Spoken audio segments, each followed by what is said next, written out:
వేల ఏళ్ల సాహితీ వైభవం, అఖండ చరిత్ర ఉన్న తెలుగు జాతి దశాబ్దాల పాటు దేశ రాజకీయాల్లో సముచిత గౌరవం లేక ఢిల్లీ పెద్దల ముందు అవమానాల దుస్థితిని చూసి సహించలేక చలించిన యుగ పురుషుడు శ్రీ నందమూరి తారక రామారావు గారు తెలుగువారి ఆత్మగౌరవం అనే నినాదంతో 1982 మార్చి 29న మధ్యాహ్నం 2:30 గంటలకు తెలుగుదేశం పార్టీని స్థాపించి ఒక నవ శకానికి నాంది పలికినటువంటి మహానుభావుడు అని చెప్పి ఈ సందర్భంగా తెలియజేస్తా ఉన్నాను. తెలుగు జాతి చరిత్రలో కొన్ని పేర్లు కాలం చెరపలేవు, కొన్ని వ్యక్తిత్వాలు తరాలు మరిచిపోలేవు. కొంతమంది మహానుభావులు భౌతికంగా దూరమైన ప్రజల గుండెల్లో శాశ్వతంగా బ్రతుకుతారు.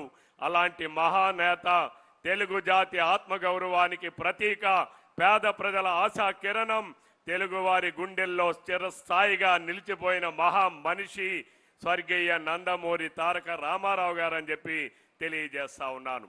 ఎన్టీఆర్ గారంటే ఒక వ్యక్తి కాదు, ఒక శక్తి, ఒక చరిత్ర, ఒక యుగం. తెలుగువాడిని మదరాసి అని అవమానిస్తుంటే ఆ రోజుల్లో తెలుగు జాతికి ఢిల్లీలో గౌరవం లేని రోజుల్లో తెలుగువాడు తల దించకూడదని గర్జించిన సింహంలా గర్జించినటువంటి వ్యక్తి స్వర్గీయ ఎన్టీఆర్ గారు అని చెప్పి సందర్భంగా తెలియజేస్తున్నాను. ఆయన రాజకీయాల్లోకి వచ్చింది పదవుల కోసం కాదు, తెలుగు ప్రజల ఆత్మ గౌరవం కోసం, తెలుగు జాతి స్వాభిమానం కోసం. తెలుగువాడి రక్తంలోనే స్వాభిమానం ఉంది. ఆ స్వాభిమానం పేరే తెలుగుదేశం అని చెప్పి సందర్భంగా తెలియజేస్తున్నా. చైతన్య రథంపై ప్రజల్లోకి వెళ్లి సింహగర్జన చేస్తూ తెలుగు జాతిలో స్వయం ప్రతిపత్తిని, స్వాభిమాన కాంక్షలను రగిలించినటువంటి నాయకుడు ఎన్టీఆర్ గారు అని చెప్పి సందర్భంగా తెలియజేస్తున్నా. తెలుగు వారిని మద్రాసీలుగా చూసే వివక్షను చెరిపేసి తెలుగు భాష, సంస్కృతి, సాంప్రదాయాలను జాతీయ అంతర్జాతీయ వేదికలపై నిలబెట్టి తెలుగు వారు అని ఒక ప్రత్యేక గుర్తింపును ఆవిష్కరింపజేసిన వ్యక్తి నందమూరి తారక రామారావు గారు. సమాజమే దేవాలయం, ప్రజలే దేవుళ్ళు అని నినదించి సామాజిక న్యాయం వైపు అడుగులు వేసినటువంటి మహానాయకుడు, యుగ పురుషుడు నందమూరి తారక రామారావు గారు. ఈ హరిజన గిరిజన బడుగు బలహీన వర్గాల వారు, మహిళలు, యువకులు, విద్యావంతులకు సముచిత న్యాయం అందించినటువంటి వ్యక్తి నందమూరి తారక రామారావు గారు. సినిమా రంగంలో కోట్లాది మంది అభిమానులు ఉన్నారు, అపారమైన కీర్తి ప్రతిష్టలున్నాయి, శిఖర స్థాయిని దాటాయి. అవన్నీ వదిలి ఈరోజు ఆనాడు ప్రజాసేవ కోసం జీవితాన్ని అంకితం చేసినటువంటి మహానుభావుడు ఎన్టీఆర్ గారు.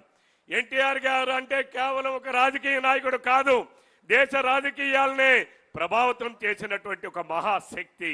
ఒక ప్రాంతీయ పార్టీ కూడా ఢిల్లీని కదిలించగలదని నిరూపించినటువంటి ధీరుడు. ఆయన వల్లే తెలుగు జాతి ప్రపంచం ముందు తలెత్తుకుని నిలబడింది. ఈ రోజు మనం గర్వంగా మేము తెలుగు వాళ్ళం అని చెప్పుకుంటున్నామనంటే దానికి మూలం ఎన్టీఆర్ గారి త్యాగం, ఎన్టీఆర్ గారి పోరాటం, ఎన్టీఆర్ గారి ఆత్మ గౌరవ జ్వాల అని చెప్పి తెలియజేస్తా ఉన్నాను. అలానే ఈనాడు చంద్రబాబు గారి తెలుగు కీర్తి ఈరోజు ప్రపంచం నలుమూలలా చాటి చెప్తున్నారంటే దానికి కారణం చంద్రబాబు నాయుడు గారి విజన్ ఫలితం. చంద్రబాబు నాయుడు గారు కేవలం రాజకీయ నాయకుడు కాదు, ఆయన ఒక విజన్, ఆయన ఒక శక్తి, ఆయన ఒక భవిష్యత్తు. ఒకప్పుడు హైదరాబాద్ అంటే పాత బస్తీ మాత్రమే, కానీ ఈరోజు ప్రపంచం మొత్తం సైబరాబాద్ అని మాట్లాడుతుందంటే దానికి కారణం చంద్రబాబు నాయుడు గారి దూరదృష్టి.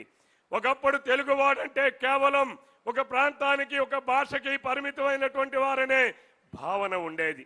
నేడు ప్రపంచంలో ఏ మూలకు వెళ్ళినా తెలుగు అనే ఒక పదం ఒక బ్రాండ్గా ఎదిగిందంటే అది కేవలం చంద్రబాబు నాయుడు గారి విజన్ వల్లే సాధ్యమైందని చెప్పి తెలియజేస్తా ఉన్నా. ప్రాంతీయ పార్టీలను ఏకం చేస్తూ